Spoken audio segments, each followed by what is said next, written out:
Welcome. In front of me is a BLACKVIEW Tab 16, and today I will show you how you can format your SD card.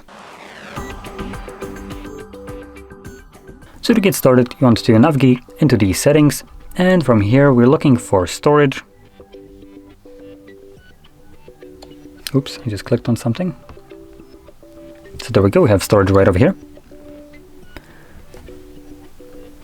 I'm gonna click on the area where it says this device, and you can select from here your SD card. Now for me it's saying that I need to set it up. In your case it's most likely just gonna select it, and from there you will have option to format it somewhere below here. Now for me this card appears like, just to kind of showcase this,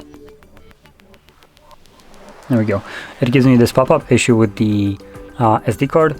I could format it, which would resolve the issue, but I do have data on it that I don't want to actually get rid of.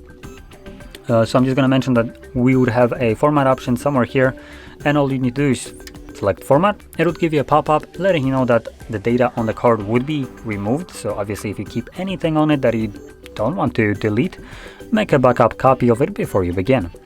And from there you can progress further. Now once the card is formatted, it will be automatically ready to be used once again, so no extra steps needed afterwards. Now anyway, with that being said, hopefully you found this video helpful, and if you did, don't forget to hit like, subscribe, and thanks for watching.